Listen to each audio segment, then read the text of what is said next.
तो दोस्तों, जो किसान भाई सितंबर और अक्टूबर इन दोनों महीनों में सब्जियां लगाना चाहते हैं, वो किसान भाई अगर सितंबर महीने की एक निश्चित तारीख तक इन तीनों सब्जियों की नर्सरी अगर आप डाल लेते हैं तो आने वाले सीजन में ये तीनों सब्जियां आपको काफी जोरदार प्रॉफिट देके जा सकती हैं। मंडी भाव कम से कम 70-80 रुपए से लेकर 100-125 रुपए तक के आपको इनके मिल जाएंगे। उत्पादन भी इनसे आपको काफी जोरदार मिल जाएगा और काफी जबरदस्त कमाई इन तीनों सब्जियों की नर्सरी अब अगर आप डालते हैं तो इन तीनों सब्जियों को सही समय पर प्लांटेशन करके निकाल सकते हैं। पूरी जानकारियां आज के इस वीडियो में इन तीनों सब्जियों के बारे में आपको देने वाला हूं। कौन कौन सी सब्जियां हैं जिनकी अभी आपको नर्सरी डालनी है, कौन सी फसल की नर्सरी कब तक आपको डालनी है और कब तक आपको इसका प्लांटेशन करना है, कितना क्या मंडी भाव और कितना का प्रॉफिट इन तीनों सब्जियों से आपको मिल सकता है। कंप्लीट जानकारियां आपके साथ शेयर करूंगा, इसलिए वीडियो पे एंड तक आपको बने रहना है। और ये वीडियो अगर आपके लिए इंफॉर्मेटिव रहे तो इस वीडियो को लाइक और शेयर जरूर कर दीजिएगा। जो किसान भाई चैनल पे नए हैं वो चैनल भी सब्सक्राइब कर दें ताकि खेतीबाड़ी से रिलेटेड वीडियो सही समय पर सही जानकारियों के साथ आपको मिलते रहे।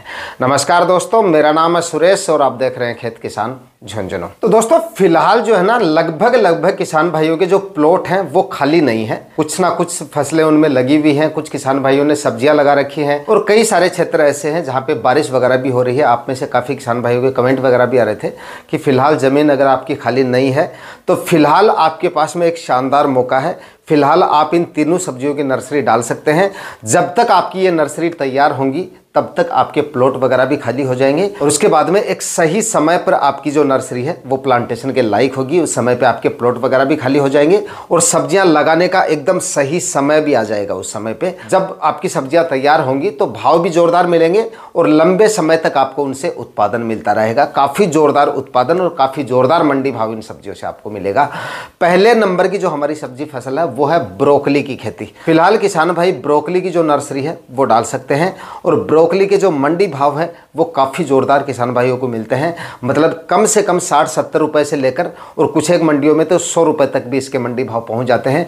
अगर आपके नज़दीक कोई मेट्रो सिटी लगती है या बड़ी मंडियां अगर लगती हैं तो वहाँ पर इसकी डिमांड और भी ज़्यादा देखी जाती है। हालांकि जो छोटी मंडियाँ होती हैं उनमें तो उतनी ज़्यादा इसकी खैर डिमांड तो रहती है, लेकिन भाव जो है वो 50-60-70 रुपए तक ही देखे जाते हैं और कुछ एक मंडियों में हो सकता है 40-50 रुपए के मंडी भाव भी देखे जाएं।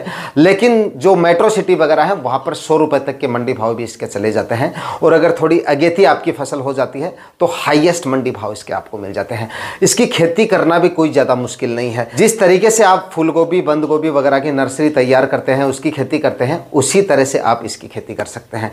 बस भाव इसके आपको 3 से 4 गुना एक्स्ट्रा मिल सकते हैं फूल गोभी और बंद गोभी से। तो फिलहाल अगर आपके पास बारिश वगैरह हो रही है तो अगर आप 15 सितंबर तक भी आप इसकी नर्सरी डाल देते हैं या 15-20 सितंबर तक भी डालते हैं या यूं समझिए कि सितंबर के अंतिम सप्ताह तक भी अगर आप ब्रोकली की नर्सरी डालते हैं और अक्टूबर तक आप इसका अगर प्लांटेशन कर देते हैं, अक्टूबर के अंतिम सप्ताह तक या अक्टूबर के मध्य तक, तो हाईएस्ट मंडी भाव इसके आपको मिल सकते हैं और आसान तरीके से आप इसकी खेती करके एक अच्छा प्रॉफिट आने वाले सीजन में निकाल सकते हैं। सही समय मैंने आपको बता दिया है। चाहे तो आप कल से ही इसकी नर्सरी डालना शुरू कर सकते हैं, लेकिन फिलहाल अगर बारिश वगैरह हो रही है और जहाँ पे बारिश वगैरह नहीं हो रही है वहाँ पे टेम्परेचर वगैरह थोड़े ज़्यादा हैं तो 10-15 सितंबर तक आप इसकी नर्सरी जो है वो डाल सकते हैं और अच्छी कमाई आने वाले सीजन में इससे कर सकते हैं। सर्दियों में भी अच्छे से चलेगी। मतलब आने वाले सीजन में जब आप किसी भी फसल को लगाते हैं या प्लांटेशन करते हैं तो बाद में टेम्परेचर वगैरह भी डाउन हो जाते हैं, सर्दियाँ शुरू हो जाती हैं, टेम्परेचर कई बार काफ़ी ज़्यादा डाउन भी आ जाते हैं, तो वो दिक्कत भी इस फसल में नहीं आएगी। ठंड की फसल है,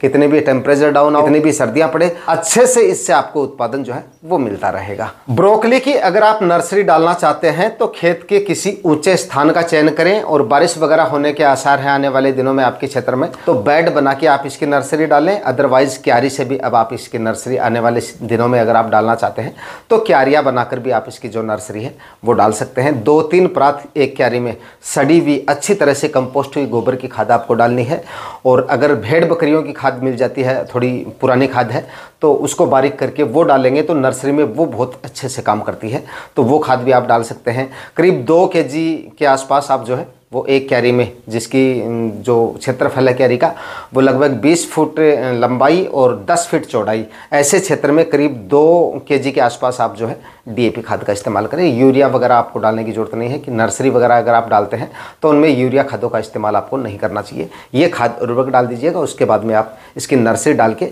और उसके बाद इसका प्लांटेशन कर दीजिएगा।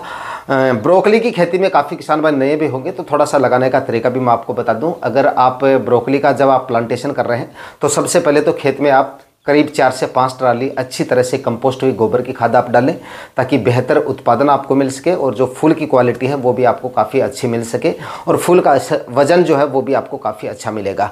तो 4-5 ट्राली सड़ी हुई गोबर की खाद डालें, 2-3 बार ज़मीन का अच्छे से कल्टीवेशन करें।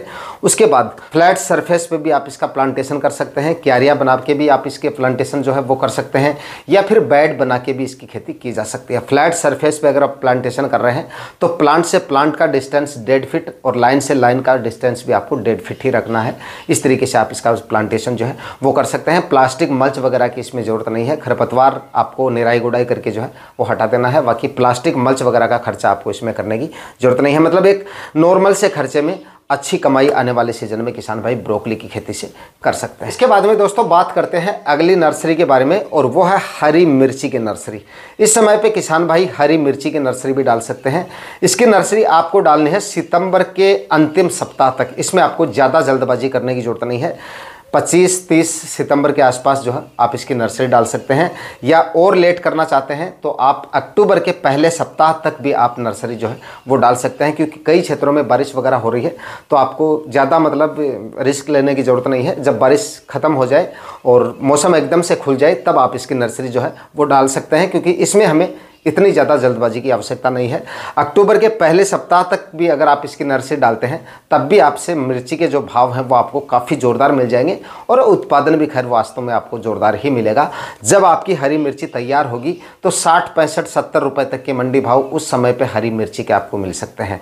तो मिर्ची की नर्सरी भी इस समय पर आप डाल सकते हैं। और मिर्ची से उत्पादन के बारे में आपको बताने की जरूरत है ही नहीं, क्योंकि मिर्ची का जो उत्पादन है वो बाकी सब्जियों में सबसे अच्छा निकलता है। सबसे अच्छे उत्पादन वाली फसल में से है हरी मिर्ची। तो आप हरी मिर्ची की जो नर्सरी है वो भी डाल सकते हैं। सही समय मैंने आपको बता दिया है, सितंबर के अंतिम सप्ताह से लेकर और 10-15 अक्टूबर तक भी आप इसकी नर्सरी जो है वो डाल सकते हैं। लेकिन अक्टूबर के पहले सप्ताह में अगर आप इसकी नर्सरी डालते हैं तो वो है एकदम सही समय इसका। बताए गए समय पर अगर आप हरी मिर्ची की नर्सरी डालते हैं तो आप ये मानिए कि अक्टूबर के अंतिम सप्ताह तक या फिर नवंबर के पहले सप्ताह तक, या थोड़ा लेट नर्सरी डालते हैं तो नवंबर के मध्य तक आपकी जो नर्सरी है वो प्लांटेशन के लायक हो जाती है। और उसके बाद में आपको इसकी खेती जो है वो क्रॉप कवर की सहायता से करनी है, क्योंकि जो नए किसान भाई हैं वो अक्सर कमेंट करके पूछते रहते हैं, उनके लिए बताना ज़रूरी है। भाई सर्दियों में आप जो मिर्ची खेती करते हो वो हम गर्मियों के लिए करते हैं। फरवरी में आपको इसका उत्पादन जो है वो मिलना शुरू हो जाता है। तो दिसंबर में या जनवरी माह में पाले वगैरह गिरते हैं तो उस पाले से बचाने के लिए हमें क्रॉप कवर की सहायता से इसकी खेती करनी पड़ती है। तो क्रॉप कवर हमें इसके लिए जो है 1.5-2 महीने लगाना पड़ेगा। जब प्लांटेशन होने के बाद में टेम्परेचर डाउन आने शुरू हो उस समय पे आपको इसको क्रॉप कवर से जो है वो कवर कर देनी है। और उसके बाद में जनवरी के अंतिम सप्ताह तक या फरवरी के पहले सप्ताह तक क्रॉप कवर जो है वो हट जाएगा। और उसके बाद में तुरंत प्रभाव से जैसे ही आपका जो क्रॉप कवर है वो हटता है उसी समय आपकी मिर्ची जो है वो फल फूल की स्टेज में होती है, और थोड़े ही दिनों में आपको इससे उत्पादन जो है वो मिलना शुरू हो जाता है। मतलब फरवरी में आपका उत्पादन जो है मिर्ची का वो आपको मिलना शुरू हो जाता है, और फरवरी में इसके हाईएस्ट मंडी भाव देखे जाते हैं। यानी कि आपकी जो मिर्ची है वो सबसे अगेती होती है उस समय पे, जोरदार मंडी भाव मिलेंगे और ज़बरदस्त उत्पादन। ज़बरदस्त उत्पादन के लिए मैं आपको इसलिए बोल रहा हूँ क्योंकि इस समय पर लगाई गई मिर्ची में रोग बीमारियाँ बिल्कुल भी नहीं देखने को मिलेंगी आपको, क्योंकि प्लांटेशन के बाद हम इसको क्रॉप कवर से कवर कर देते हैं तो कीट पतंगों का अटैक इसमें नहीं होता है। किसी भी प्रकार के इंसेक्टिसाइड वगैरह का आपको इसमें इस्तेमाल नहीं करना पड़ेगा। बस समय समय पे आप फर्टिगेशन वगैरह जो है वो करते रहिएगा, और फर्टिगेशन में भी थोड़ा गैप लगेगा क्योंकि सर्दियों में थोड़ी धीरे से ग्रो करेगी ये। जब टेम्परेचर डाउन हो जाएंगे तो थोड़ी धीरे ग्रो करेगी, उसके बाद में ये आसानी से, मतलब जैसे ही थोड़े से टेम्परेचर बढ़ने शुरू होते हैं, 15 जनवरी के बाद में जो टेम्परेचर है वो बढ़ने शुरू हो जाते हैं, उस समय अच्छी ग्रोथ में आ जाती है। और उसके बाद में फरवरी में ये आपको उत्पादन जो है वो देना शुरू कर देती है। इसमें आपका थोड़ा खर्चा जरूर हो रहा है और बेगार भी 15-20 दिन के लिए थोड़ी एक्स्ट्रा करनी पड़ती है, क्योंकि थोड़ी लंबे समय पहली हार्वेस्टिंग थोड़ी ज़्यादा दिनों में मिलती है। लेकिन अगेती मिर्ची अगर हमें लगानी है, सबसे ज़्यादा मंडी भाव इसके हमें लेने हैं, तो नवंबर तक आपको उसका प्लांटेशन जो है वो कर देना है। जो समय मैंने आपको बताया उस समय तक आप नर्सरी डाल देंगे तो अच्छी कमाई किसान भाई आने वाले सीजन में हरी मिर्ची की फसल से भी कर सकते हैं। सितंबर में आप जो भी सब्जियां लगा रहे हैं वो आपको काफ़ी ज़्यादा सोच समझ के लगानी चाहिए, क्योंकि आने वाले सीज़न में सर्दियां भी आएंगी, तो या तो कुछ ऐसी फसलों का आपको चुनाव करना चाहिए जो सर्दियों में भी आपको उत्पादन देती रहें, लंबे समय तक उत्पादन देती रहें और भाव भी ठीक मिलने के आसार हों।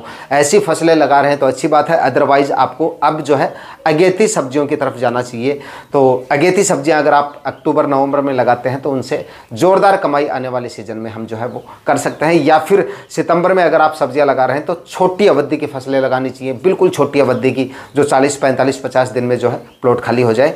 तो बाद में जाके अगर हम ऐसी सब्जियों की फ़िलहाल नर्सरी डाल लेते हैं और उस प्लॉट में छोटी अवधि की फसलें लगा देते हैं, तो जब तक नर्सरी तैयार होती है थोड़ी नर्सरी लेट डाल देंगे और उसके बाद में जब तक नर्सरी तैयार होती है तब तक प्लॉट जो है वो हमारे खाली हो जाते हैं और वहाँ पर तुरंत जो है उन फसलों का जो प्लांटेशन है वो कर सकते हैं, या बेल वाली सब्जियाँ वहाँ पे जो है वो हम लगा सकते हैं। तो सब्जियों का जो सिलेक्शन है सितंबर महीने में वो हमें काफ़ी ज़्यादा सोच समझ के करने की ज़रूरत है। इसके बाद में दोस्तों बात करते हैं अगली सब्जी फसल के बारे में, और वो है प्याज की नर्सरी। इस समय पे किसान भाई प्याज की नर्सरी भी डाल सकते हैं। अगर सितंबर महीने में आपने प्याज की नर्सरी डाल दी तो इसके भी आपको भाव आने वाले सीजन में बढ़िया मिल जाएंगे। इसके बाद में अगर आप नर्सरी डालेंगे, जो किसान भाई सितंबर के बाद में नर्सरी डालते हैं और लेट इसका प्लांटेशन करते हैं, तो बाद में जाके इसके भाव में गिरावट ज़रूर आ जाती है। लेकिन अगर सितंबर में अगर आप 10 से लेकर और 20-25 सितंबर तक भी अगर आप इसकी नर्सरी डाल देंगे तो भी अच्छे खासे मंडी भाव आने वाले सीजन में आपको मिल जाएंगे। और उसके बाद में थोड़ा सा आप देख लीजिएगा मौसम वगैरह का, बारिश वगैरह हो रही है तो 2-5 दिन और इंतज़ार आप कर सकते हैं, और अदरवाइज मौसम साफ़ हो गया है। फिलहाल अब आप इसकी नर्सरी जो है वो डाल सकते हैं। आने वाले दिनों में सही समय पे प्लांटेशन करके प्याज की फसल से भी आप अच्छा खासा प्रॉफिट निकाल सकते हैं। प्याज एक ऐसी फसल है जिसके भाव आपको अच्छे भी मिल सकते हैं और कई बार काफ़ी डाउन भी आ जाते हैं, लेकिन अगर सही समय पे आप इसकी नर्सरी डाल देते हैं, अगेती खेती अगर आप इसकी कर लेते हैं तो भाव आपको इसके काफ़ी ज़ोरदार मिल सकते हैं। तो थोड़ा सा मौसम का देखकर और प्याज की नर्सरी भी इस समय पर आप डाल के अच्छा खासा प्रॉफिट प्याज की खेती से भी निकाल सकते हैं। प्याज की खेती अगर दोस्तों आप करना चाहते हैं और उससे अच्छा उत्पादन निकालना चाहते हैं तो इसकी खेती आप फ्लैट सरफेस पे ना करके बेड बनाकर अगर आप इसकी खेती करेंगे तो आपका उत्पादन और भी ज़्यादा आपको मिल सकता है। जो खाद उर्वरक है वो आप डाल दीजिएगा, जो रासायनिक खाद उर्वरक वगैरह आप डालते हैं वो डाल दीजिएगा, और उसके बाद में 2-3 बार ज़मीन का अच्छे से कल्टीवेशन करके और 3-3 फीट की दूरी पर बेड बना लीजिएगा। उसके बाद बेड के ऊपर अगर आप इसका प्लांटेशन करके ड्रिप इरीगेशन की सहायता से आप इसकी खेती करेंगे तो जो उत्पादन आपको मिलता है उससे कहीं ज़्यादा उत्पादन इस विधि से प्याज लगाने पर आपको मिल सकता है। इससे जो कंद की साइज़ है वो काफ़ी अच्छी मिलती है, और कंद की साइज़ जितनी अच्छी होगी, क्वालिटी जितनी अच्छी होगी, भाव भी आपको उतने ही ज़्यादा मिलेंगे और उत्पादन भी उससे आपको काफ़ी ज़ोरदार मिलेगा। रोग बीमारियां भी आपको कम देखने को मिलेंगी इस विधि से अगर आप प्याज लगाते हैं। तो हमेशा अगर आप फ्लैट सरफेस पे खेती करते आ रहे हैं तो थोड़े एरिया में बेड बना के खेती करके देखिए, और उसके बाद में अगर रिजल्ट आपको ज़ोरदार मिलते हैं तो अगली बार आप पूरे एरिया में बेड बना के इसकी खेती करेंगे। आज के वीडियो में इतना ही। वीडियो अगर आपके लिए इंफॉर्मेटिव रहा तो इस वीडियो को लाइक और शेयर जरूर कर दीजिएगा। चैनल पे नए हैं तो सब्सक्राइब जरूर कर लीजिएगा। मिलते हैं किसी और वीडियो में नए टॉपिक के साथ, तब तक के लिए जय हिंद, वंदे मातरम।